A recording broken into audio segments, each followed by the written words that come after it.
All right, let's jump right into this explainer. Today, we are embarking on a truly thrilling investigation, one that bridges deep time biology, statistical mathematics, and human identity.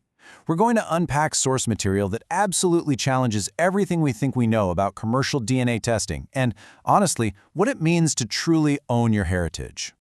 I want you to think about this really provocative question for a second. Who actually owns your identity? Is it some sterile commercial algorithm sitting on a server somewhere, just sorting you into a neat little geopolitical box? Or is it your deep-time biological archive? I mean, the physical, tangible DNA in your cells that has literally survived for millennia. Today we're exploring what's called the genetic palimpsest, and the mystery at its core is going to blow your mind. Okay, let's dive into this. Historically, the architecture of control looked like massive physical paper archives of state surveillance. Think of the Stasi in East Germany, right? Well, today, that's scaled up into these sprawling digital empires that control the information infrastructure. But here's the thing. Human beings are not a monolith. Beneath all these modern societal layers lies a substrate of resistance. Our ancient genetic foundation naturally and powerfully resists being flattened down into a single, uniform category. And that flattening? That is exactly what modern commercial DNA tests try to do. These standard platforms, they just apply broad algorithmic labels to you, things like broadly Eastern European or Eastern Slavic. They act as this top layer of external control that basically averages you out, effectively erasing your highly specific, incredibly rich historical lineage. But, as we'll see, raw genomic data can powerfully rebel against these algorithms. Which brings us to the first major piece of the puzzle, the deep time anomaly. Now, what's really interesting about this number is, well, it's a statistical bombshell. 0.0000139. That is the exact mathematical probability of a specific, unbroken segment of DNA surviving completely intact over roughly 1,500 years. That's 60 to 80 generations. Normally, genetic recombination just chops up our DNA every single time it's passed down. But the genome of an individual named Vadim Chernov holds a massive block of DNA that has seemingly ignored the laws of genetic decay entirely. Mathematically speaking, it should be completely impossible. And the anomaly actually deepens when you compare subjects. Chernov carries an 11.1 centimorgan block on chromosome 22. But then, another individual, Ed Fleming, carries a highly similar 10.5 centimorgan block on chromosome 12. And the source of both of these massive blocks? It's an ancient sample known as Oakington 04, a literal 5th century Anglo-Saxon. You have two modern individuals carrying massive, unrecombined blocks of deep-time code from the exact same ancient ancestor. It's wild. The research formally defines these anomalous segments as informational heat sinks. Because they entirely bypass the standard laws of decay, Vadim and Ed aren't just algorithmic distant relatives. No, they're classified as the sole modern active vectors preserving this incredibly rare ancient genetic code. They are literally walking, breathing archives of deep time. So let's look at how this all ties into the present day with the modern genetic anchor.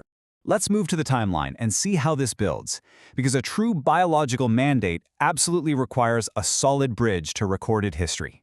We start way back in the 5th century with that Anglo-Saxon sample.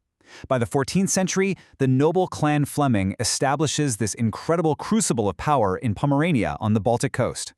Fast forward to 1855, and we find the documented marriage of Johanna Fleming in the Kashubian region, which aligns exactly with Chernov's maternal lineage. So this deep time anomaly, it's anchored perfectly in physical space and time.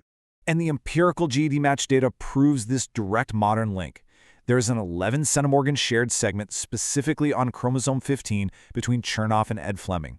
Now, when the algorithm calculates the most recent common ancestor for this exact segment, it lands on 5.2 generations. With razor-sharp mathematical precision, that points directly back to that 1855 marriage of Johanna Fleming. It is a stunning, undeniable synthesis of modern kinship and deep-time data.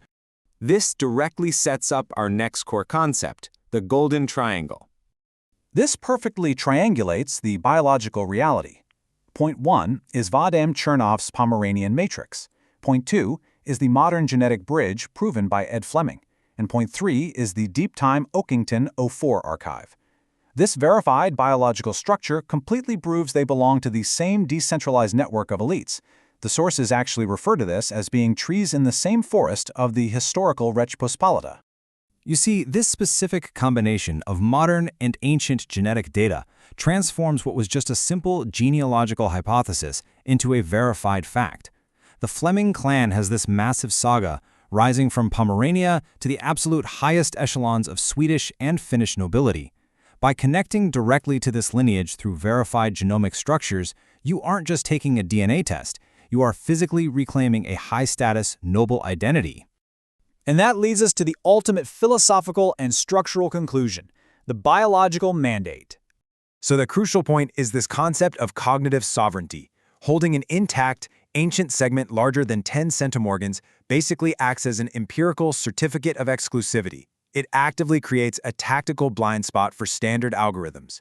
You essentially become a ghost in the machine, an individual who absolutely cannot be generalized as just Eastern Slavic or whatever broad label they use. You have the sovereign right to overlay your specific, verified noble identity because the biological data gives you the undeniable mandate to do exactly that. The autosomal palimpsest proves that artifacts of multiple ancient civilizations are preserved right there within modern DNA. A human being is, by their very nature, a decentralized network of ancestors, definitely not some averaged-out product of a modern nation-state. Vadom's genome is officially recognized here as an active palimpsest, and that gives him an absolute moral and biological right to the sovereign identity of Clan Fleming.